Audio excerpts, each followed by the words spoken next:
Hey guys, welcome to the fourth edition of our Philadelphia Sports Podcast, The Phuture. I'm Dave, and I'm here with our NBA analyst Owen and my co-guy Wes. And so this is a sort of monumental edition of our podcast because it's the first time we're doing this live all together, not over Skype. Okay. So the audio quality should be better.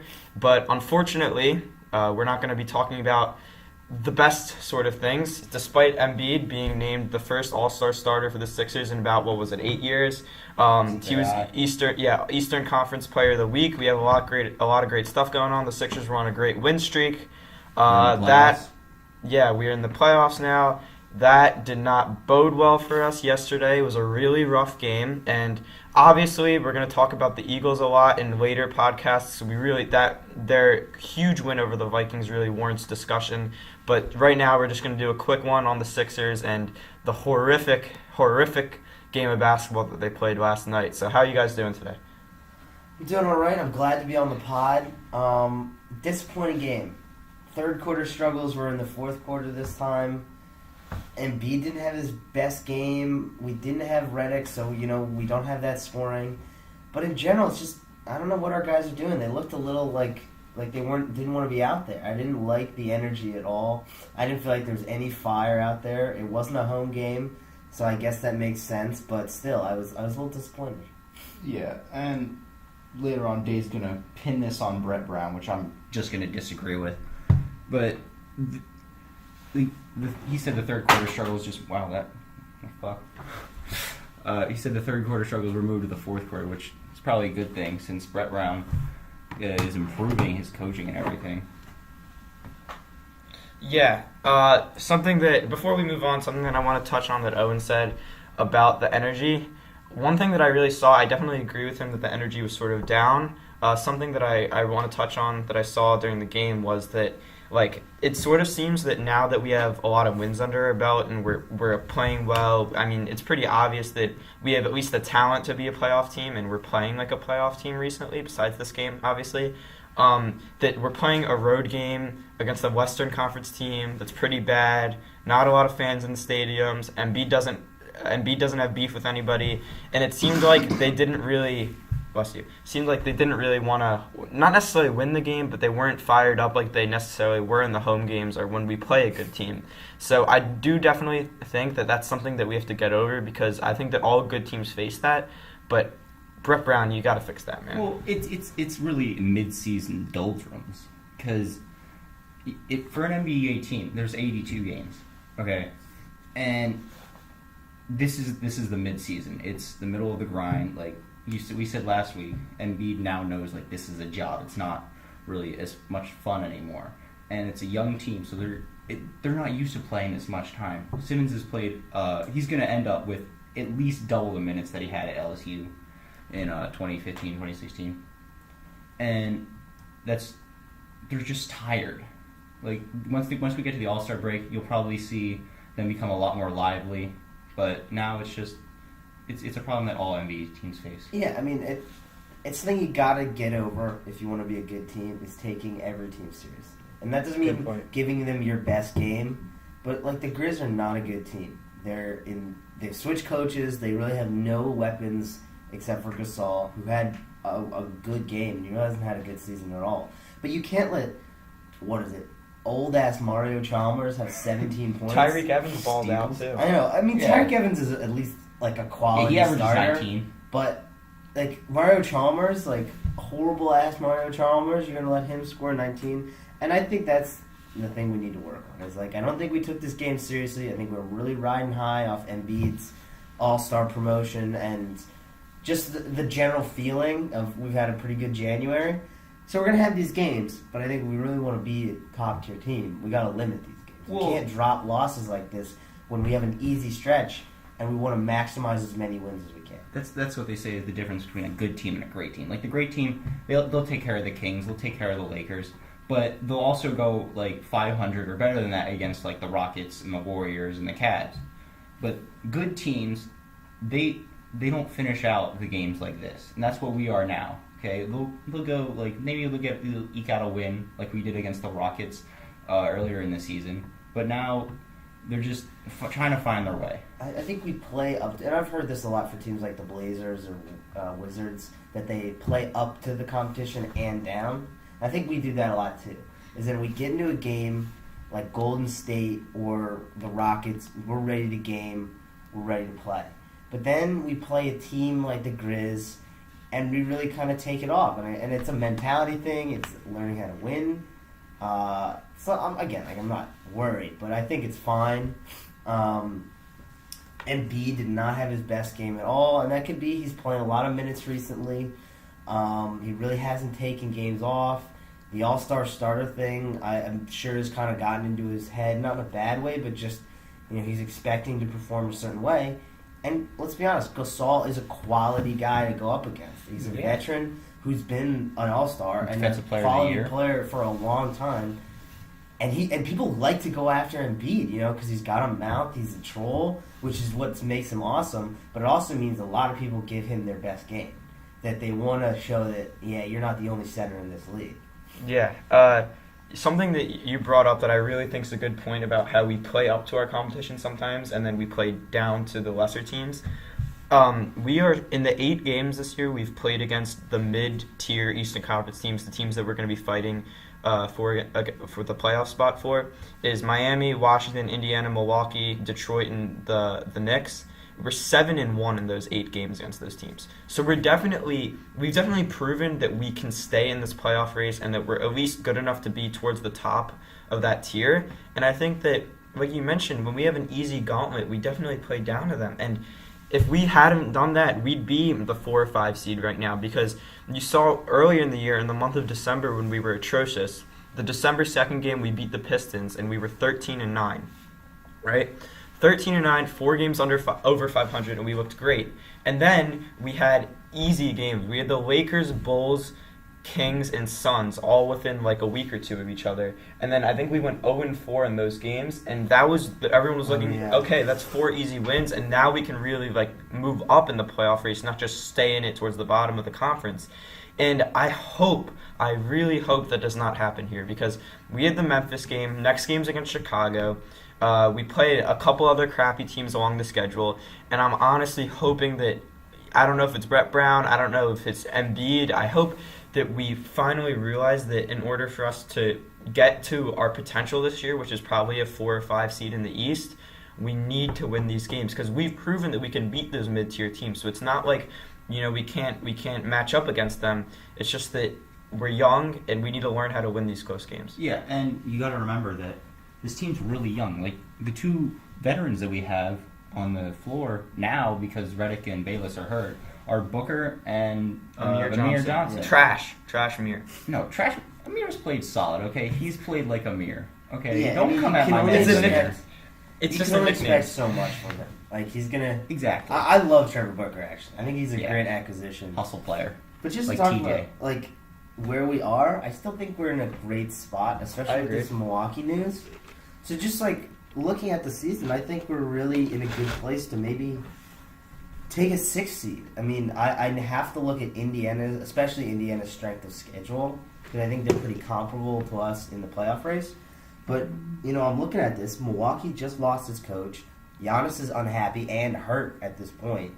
So this is a golden opportunity with the easy stretch. I mean, the games we have coming up are pretty easy. We have the Bulls and then Spurs. Obviously, that's a hard game. But then we have Thunder, Bucks. Spurs without Kawhi, let me mention. You're right. Yes. So if we play, I mean, the Spurs are always a danger for me. But I still think we can beat them. We've already beat them once this season. It's a winnable game. Then we have the Thunder, and you never know what version of the Thunder you're going to get. And then Bucks, Nets, Heat. 3 winnable games. Keep the streak alive. Or build a streak, because we lost that horrible goddamn game. But this is our opportunity. If there ever was an opportunity to prove that this process is working, that Philly is going in the right direction, this second half of the season is where we need to shine. Yeah, and we have the second easiest schedule in the NBA from here on out. And like you said, those are the games that we need to close out to become a playoff team. And we were losing to those teams because we were one of those teams in previous years. But now we gotta finish. That's that's the motto of the Falcons was last year. We got to finish. We actually have to finish, and that's going to be the biggest obstacle for us to becoming a great team. Not a good team, but a great team. Yeah, two things. One, I don't want to make it seem like we're overreacting or being Debbie Downers about the Sixers' recent surge, because they've been impressive in the last 2 weeks. I mean, even the 4 games before the London game, 6-2 in January. Yeah, the London game was a rough loss, but at least we showed we could play with the Celtics, and then we beat the Celtics without Kyrie. It was still a good win, and the Raptors. I think that was one of our best wins of the season. And so and the Bucks without Giannis, but still a decent Milwaukee team. And so I think that's one, we're still impressed with their recent performance. Two, I think that some point that I want to make is that it's pretty obvious that however Joel Embiid goes, this team goes. Right? Yeah. This past week we were 3-0, and Embiid averaged like 30 points, 13 rebounds, 2 blocks. 4 assists, and he won the Eastern Conference Player of the Week. Yeah. And we beat 3 playoff teams. We played amazingly. Last night, I made the argument, we were talking about it before we started recording, that was the worst game of Embiid's season, and I think that's pretty obvious. Like, you look at the stat line, 14 points, 14 rebounds, that's not awful. But for Embiid, that's points. I think that's his season low. Yeah. And he had 15 weeks ago. Yeah, and let me add on, it's not like he scored 14 points on high efficiency. Down the stretch, when we really needed him to close out the game or to at least get us within a couple points, he looked incompetent compared to Marc Gasol. And I'm obviously very confident in Embiid. He's my favorite athlete of all sports, which is, I finally found a favorite athlete after years of searching. I obviously have confidence in him, and I think he'll learn from this game and hopefully get better. But it's more obvious than ever that Embiid is, however he goes, the team's going to go. And you just obviously pray for his health, and you pray that he can average 26 a night, 26 and 12, and then we'll win more games than not if he does that. I think you got to remember that in his career, he's played less than a full season. Yes. Like, overall. He hasn't played 82. He's at, 64, 65 now? And he's an all-star starter. Can we Yeah.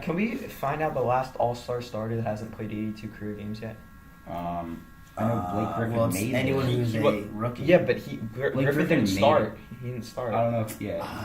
I'll look it up. Let's look it up. Let's get our stat guy Owen McKenna on that. Chop chop. Only thing that really made me mad about Embiid, because people have an off night, is the free throws. Yeah, that was. Can't miss free throws. That's like great player. You can't miss free throws. Yeah, and like I said, he's young, and he's just getting started, and he's getting used to becoming that. Like, he knows that now he has to carry the team, and that's his job. Like, we keep harping on it, but I don't think it can be overstated that he's the heart and soul of this team. I mean, Ben Simmons, if he learns to shoot, then yes, he will be able to take over a lot of the responsibility. And Markelle Fultz, when he learns to shoot and he becomes an all-star, an 8-time all-star, don't at me, bro. He's gonna be able to take over some of the responsibility as well. Okay, so since MJ in '85, there have been 3 people who've played less than 82 games and have started in the All-Star game. One was Yao Ming in 2003, but he only averaged 13 and 8. The next was Grant Hill in '95. He averaged 18 and 5, and then Shaq. So 24 and 14. Young Shaq was just ridiculous. So it's fair to say that Embiid's in pretty great company. And I honestly don't know why everyone's not talking about that specific thing. You know what I mean? I haven't really heard that stat being thrown around. I think it just comes down to that many people question his rookie status. Or his status as someone who is... You're right, but people are... You know them, who they are. Mm-hmm. Like Charles Barkley's always talking about how he's like... He missed the time. Yeah, no, Joel Embiid. He missed the time, so he can't be considered... Oh, yeah. Like he still benefit from that. And I think people hold the injuries against him when they're not his fault. He got injured. But the stats still hold. I mean, I think you're right that it's more about experience on the court. Mm-hmm. And he's played less than the season. And he's not even practicing. I know. That's the most amazing thing. But honestly, they talked about that so much in the Boston game? Yeah. And that's true, but really almost no NBA teams have time to practice during I mean, the national announcers always harp on it. And I think it is a problem. That's why a lot of people think playoffs are so different from regular season because there's more time to practice. But I mean, it's not like Embiid is the only player in the league who doesn't practice. But for the amount of playing time he does, they also it's funny when you look into the Sixers organization and see how much care they put into his like physical health, like how they treat him with kid gloves, which they should because he's had major injuries that have sidelined him. And going back to Embiid's health, we do have the second easiest schedule, as I stated, but there are also 9 back-to-backs in that time. So Joel's going to miss those 9 games most likely. I mean, he said that there's a potential for him to come off the back-to-backs restriction by close to the end of the year, but I don't see that being likely. Yeah, it depends. Well, one, it depends on the magnitude of the game. 2, even if it's 10 minutes, I'd like to see it, in the second game, or whether or not, you play him in the first game or the second game. He could be active. Yeah. I mean, I wouldn't put him on a minutes, restrict him, say 15, 20 minutes a night, see what he's at. Like, we need him. Yeah. Put him in, because, 9 games. We need those 9 games. Yeah. And you know what we're like without Embiid on the floor. Going back to his effectiveness yesterday. He had a -4, played 32 minutes. He was 5 for 13 on field goals, 0 for 2, and 5 for 9 on free throws. Worst game of the year. 4 turnovers, no blocks, no steals, and 1 assist. Now, he did have 14 boards, which was a very Embiid-like thing. And it's great for him to improve that skill, but he just, that's just not what we need. When we say that with him, we're for anything. He's such a good player. So when we say we expect that, it's kind of amazing. Yeah. Under 82 games. One more thing I want to add on, and then we're going to go somewhere else and talk about the trade deadline. Are you doing Brett Brown right now? What? You doing Brett Brown right now? No, we'll do Brett Brown at the last thing. I want to just say that Bleacher Report released their midseason awards, and I know that's not official or anything, but they had Embiid as their Defensive Player of the Year and Simmons as the Rookie of the Year. I was obviously more happy with Embiid because I expect Simmons to win Rookie of the Year. And, they made a really compelling argument, and if you look at the numbers, the difference in our defensive value when he's on the court versus when he's not on the court, we play very comparable to the Celtics, which is the best defensive team in the NBA, when Embiid's on the court defensively. And when he's not, we're, I think it was an average defensive team. Even overall, we're number 4. Yeah, 5, I believe. he's a great defender. I just want to make that point. All right, so now let's talk about the trade deadline. First, what do you want to see the Sixers do? 2, what do you think the Sixers will do? And then, if we don't cover it in those 2 questions, should we be buyers or sellers? All right, so Wes, why don't you start off? Well, some names that have come up: Rodney Hood and Kemba Walker. And I don't want either of them because we would have to give up too much to get them because Kemba Walker is their biggest trade piece by far. And that's what the franchise is going to be based on for the next 3 or 4 years, up to a decade, depending on what they get back. And teams are not willing to trade picks anymore. Let me run a counter argument against that, just because I've heard a lot of stuff about them and what they're trying to do. I think they're trying to clear their books in a lot of ways. So if we take Kemba on a bad contract, I think we could definitely make it happen for less than you think. And another advantage for Kemba, without even talking about fit or anything else, is his contract. $12 million a year, which for an elite point guard is amazing. You can't get any other elite point guard in the league for that kind of money. I mean, there are guys with ridiculous contracts who are not nearly Mike as Conley. Kemba. Well, okay, Mike he's Conley's insanely overpaid. He's a very good player when But he's he's healthy. so But that's an untradeable contract. Yeah. Unless you're so just in that case, I would consider Kemba. Well, I think you got to remember that Kemba is only under contract until the end of 2019, just like Clay is. So, and if you take on that bad contract, you have to realize that you're not going to sign any big free agents this offseason. So is Kemba Walker better than those free agents that you potentially could sign this offseason, or is it not worth the risk? That's the risk reward that Angelo has to think of. So we'll talk about Kemba, but I really want to talk about Rodney Hood first with Kemba. I think that we should stay completely out of the Kemba Walker conversation. One, I don't even think he'll be traded. And two, there are so many reasons that I want to stay out of it. And not even like what you said of what we'd have to give up, because I think that we could actually, like Owen said, get Batum, which is he's on a pretty bad deal, and Kemba, and then maybe give up Bayless and a first-round pick or something else, and that'd be a pretty decent deal for what's an all-star point guard.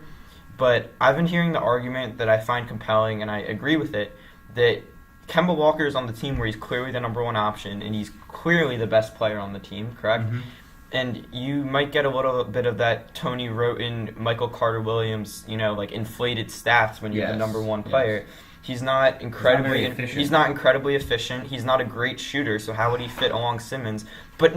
He's a pretty good shooter. He's a decent shooter, and he but can play the pick and roll, which is what we need out of a point guard. Listen, if we got Kemba Walker, I wouldn't be complaining, but I just don't. I think that if you raise it all out and what we want to do next year, and it honestly seems like a sort of impulse reaction to the recent surge we've been on, to saying that we need to add all the chips for next year so we can compete, or even this year. And I think that we have to keep in mind what the end goal with this is. And like Wes said, in the off season, we're gonna try to make some moves. And is Kemba really gonna be the third or fourth option on our championship team? Because that's basically what you're trying to invest for. And I honestly just don't see it happening like that. So Rodney Hood, however, I do find interesting, and I would like to see us swing a deal for him. I really don't know what his asking price would be. I was hearing maybe a second round pick, a couple second round picks, Bayless and somebody else, another veteran, or maybe a first round pick, like our first round pick this year, which hopefully won't be in the lottery. Hood is a guy that would have to accept a bench role if he came over. In a lot of ways, he's pretty similar to Covington, but Covington's a much better defender. Covington's been struggling recently. Hood might be a better shooter. They both have great length, and I think that he could add some much-needed wing depth off the bench, but I don't necessarily know what we'd have to give up for him, so that would sort of depend on, on whether we get him or not, and also what other teams are in the running for him. So what do you guys think? I would love if we could get Rodney Hood just for the wing depth, as you said, and if we could get him for Bayless. And I'm thinking if I would give a first-round pick for him. I mean, he's on a great, really low deal. He's a quality defender. How old is it? He's 25. 3 years. Yeah, I would trade a first-round pick for him. Not the Lakers one. Ours. No. Yeah. Our first-round pick for him. Really? Yeah. I mean, he's... Who are you going to... the last year of his deal. Who are you going to get 18th overall anyway? Sure, but he's not like he's playing amazing. We're not going to have to shell out for him if we trade for him. I don't think we would have to give him a monster deal. I think we could definitely conserve some cap space. I think you got to think about the impact players that we could potentially get. But it's the long view. The short, it doesn't make a difference the bench depth on this team, because we are obviously not going to win it this year. Now, in the future years, maybe yes. So if he was on a longer deal, 3 or 4 years, then I would be like, okay, yes, then I would love to have him on the team because he's a good wing. He's got good length, as you said, and he's a pretty solid defender, and he could be very good coming off the bench, and he's a big improvement over the guys that we currently have. But I don't think you can invest what's so valuable in a first-round pick for a guy that's only going to be here for half a season. Not make much of a difference. Two things that you said that are completely wrong. One, a 17th or 18th overall pick is not valuable in the NBA. Yes, it is. It's not very valuable. It can be valuable. Very rarely is it valuable. If you get a Kuzma, if you get someone like that. Very rarely is it valuable. That's the point I want to make. The chances that, that player could... And as soon as the next year, the year after that, be as valuable as Rodney Hood are pretty slim. It's just not the position. If Rodney Hood was 30, I would say you're right, Wes. Let me make a second point. It's what you could package that pick with to get a bigger player. Let me make one more point referring to what Wes said. You said that it really doesn't matter what we do this year, and I'm going to say that if you keep talking about that big free agent class coming this year and make a trade, players want to see like if we don't make the playoffs this year, I'm sorry, we're not getting a big free agent. But they want to see they want to see results, and for us, if we win a playoff series, that's really promising. If we compete in a playoff series against a good team in the first round and we still lose, that's promising. But you know what we're going to need to do that? We're going to need a better bench to build for the future. And Rodney Hood won't cost a lot. You're going to really really think a backup's going to make more than like $5-6 million a year? We're paying Redick $23 million. And what you're forgetting is exactly our expiring contract. 1 year. Exactly.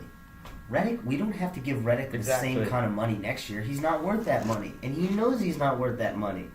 So that immediately frees up our cap space. This is all about cap space.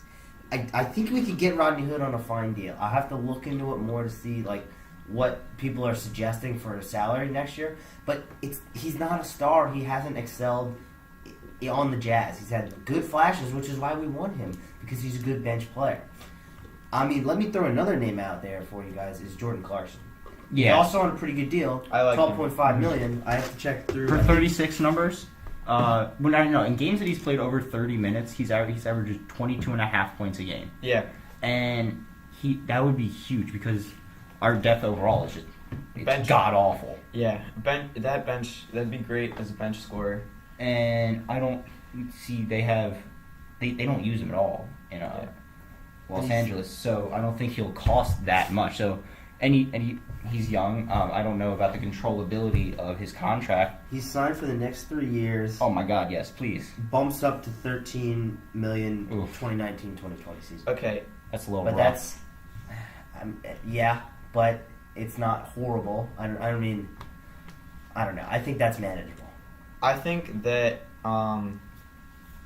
what I think will happen is nothing. I don't think we'll do anything. I think we'll trade Amir, and I think we'll package like a second round or something to get rid of Amir, and I think we'll package second round or something to get rid of. But you don't want to get rid of Amir. He's on a 1 year deal. You want to get rid of Bayless.